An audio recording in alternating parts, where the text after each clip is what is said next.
వేలాది మంది ఉన్నారు. హమాలీలు, ఆటో, క్యాబ్, భవన నిర్మాణం, పాఠశాలలో తాత్కాలిక ఉపాధ్యాయులు, అలాగే ఆర్టీసీ, హోమ్ గార్డ్స్, వీళ్ళందరూ లెక్క తీస్తే దాని మీద ఒక శ్వేతపత్రం తీయాలని మీ ద్వారా నేను కోరుతా ఉన్నాను. హమాలీలు కానీ, అసంఘటిత రంగం కానీ, ఇటువంటి క్యాబ్ డ్రైవర్లు కానీ వాళ్ళ బతుకులు బాగు చేయగలిగితే తెలంగాణ బాగవుతుందనేది నా అభిప్రాయం. ఈ పెట్టే అప్పుల్లో కొంత వాళ్ళకి కంట్రిబ్యూట్ చేస్తే వాళ్ళ బతుకులు బాగవుతాయనేది నేను కోరుకుంటూ ఉన్నాను. అలాగే ఆశ, గ్రామ పంచాయతీ, అంగన్వాడీ, మున్సిపల్, ఇటువంటి వాళ్ళందరూ ఒకవేళ మధ్యాహ్న భోజనం వాళ్ళకి సార్ నెలకు 1000 రూపాయలు జీతమా మధ్యాహ్న భోజనం, మిగిలిన వాళ్ళకి 6000 నుంచి 9000 రూపాయలు నెల జీతమా, కొంతమందికి 13,000 రూపాయలు నెల జీతమా, మరి కొంతమందికి 7,500 నెల జీతమా. వాళ్ళందరూ కష్టపడుతూనే ఉన్నారు. వాళ్ళందరూ కష్టపడుతున్నప్పుడు ఆ డబ్బులు వాళ్ళు మాత్రం మనుషులే కదా సార్. మిగిలిన వాళ్ళు ఎలాగో వాళ్ళు కూడా కాకపోతే చదువుని బట్టి టెక్నికాలిటీస్ని బట్టి కొద్ది వేరియేషన్ ఉండొచ్చు, కానీ వేతనాలు అంతంత తక్కువ చేయటం వల్ల ఆ విధంగా ఈ డబ్బులన్నీ కొద్ది మంది చేతుల్లోనే ఫోకస్ అవుతున్నాయి అనేది మా పాయింట్. శ్రమ అంతా ఇక్కడ నుంచి చేస్తుంటే వీళ్ళు సృష్టిస్తుంటే ఈ డబ్బులంతా కొద్దిమంది దాని మీద ఫోకస్ అవుతూ ఉన్నాయి. దీని మీద నా అభిప్రాయం ఏంటంటే ఇది ఎక్కడో దీన్ని కర్బ్ చేయాలి, దీన్ని అరెస్ట్ చేయాలంటే ఎలా? అసలు ఈ ఆస్తులు కొద్దిమంది చేతుల్లో ఎంతెంత పెరిగినాయి.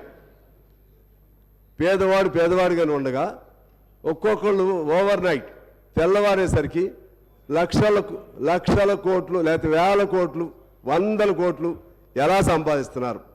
అందులో రాజకీయ నాయకులు, ప్రధానంగా రాజకీయ రంగంలో ఉన్నటువంటి వాళ్ళు ఇటువంటి అపవాదుల్ని మనం చూస్తూ ఉన్నాం. 100 కోట్లు రాజకీయ నాయకులు సంపాదిస్తున్నారు. ఇంకా కొద్దిగా అటు ఇటుగా పెద్ద ఆఫీసర్స్ సంపాదిస్తున్నారు. ఇంకా కార్పొరేట్ సంస్థలు వాళ్ళు కట్టేదేమో ట్యాక్స్ తక్కువ, బాగా వాళ్ళకి వేల కోట్లు లాభాలు. ఈ విధంగా అసమానతలు అంతరాలు పెరుగుతూ ఉంటే దీన్ని ఎక్కడ కంట్రోల్ చేయాలో ఆలోచన చేయాల్సిన అవసరం ఉంది. ఈ క్రమంలోనే నేను మీకు ఒక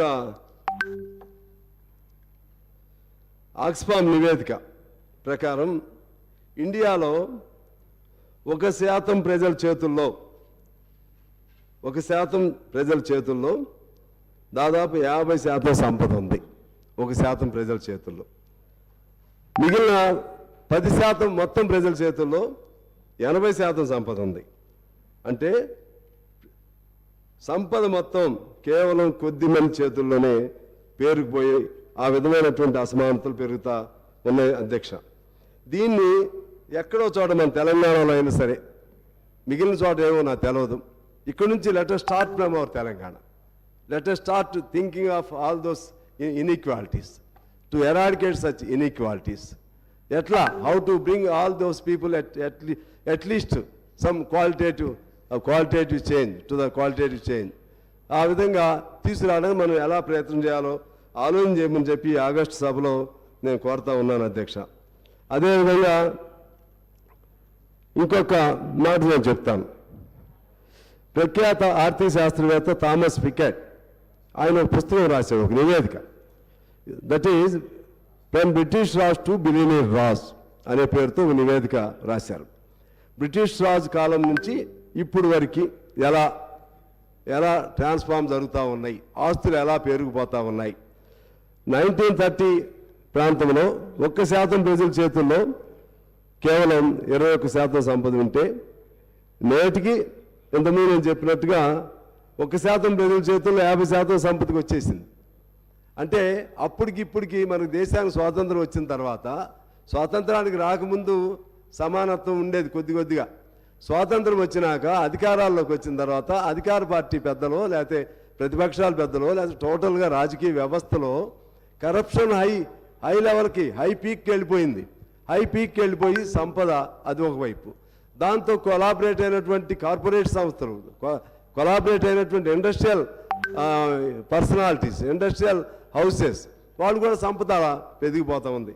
దీన్ని కంట్రోల్ చేయాల్సిన అవసరం ఉందని నేను మీకు విజ్ఞప్తి చేస్తూ ఆఖరిగా ఒక పాయింట్ చెప్పి నేను సెలవు తీసుకుంటాను అధ్యక్ష. ఒకటి, జిఎస్టీలో మనకు టోటల్గా 18 లక్షల కోట్లు ఇవాళ మనం కడతలం. దానిలో కట్టేది 3% మాత్రమే మొత్తం సంపన్న వర్గం కడుతుంది. 3% మాత్రమే. 18 లక్షల జిఎస్టీ, 18 లక్షల కోట్ల జిఎస్టీలో 3% సంపన్న వర్గం కడుతుంది.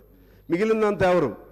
మళ్ళీ ఇందాక మనం అనుకున్నట్లుగా పేదవాడు, రిక్షా దొక్కేవాడు, ఆటో నడిపేవాడు, మూటలు మోసేవాడు, ఇటువంటి వాళ్ళు కట్టే డబ్బులే అక్కడ జిఎస్టీ పోగవుతున్నాయి. మళ్ళీ ఆ జిఎస్టీ నుంచి మరలా మనకి వచ్చేసరికి ఎప్పుడన్నా పొరపాటు సబ్సిడీ ఇస్తే కొంతమంది మేధావులు సబ్సిడీలు ఇచ్చి సమాజాన్ని సోమరిపోతులా తయారు చేస్తున్నారు, పేదవాడిని సోమరిపోతున్నారు. కానీ వాడికైతే మాత్రం కార్పొరేట్ సంస్థలకు మాత్రం అన్ని రాయితీలు ఇస్తున్నారు. ఆ విధంగా లక్షల కోట్లు వాళ్ళకి బెనిఫిట్ ఇస్తున్నారు. అందుకని నా అభిప్రాయం, అట్లీస్ట్ మనం letter start from our Telangana. నా అభిప్రాయం ఏంటంటే దీన్ని ఎక్కడో చోట చెక్ పెట్టాలి. కనీసం బాగా ఈ కరప్టెడ్ బగ్గర్స్ ఎక్కడెక్కడ ఉన్నారో దానిపైన వేటాడండి అని ఒక భారతీయుడిలాగా వేటాడితే మంచిది.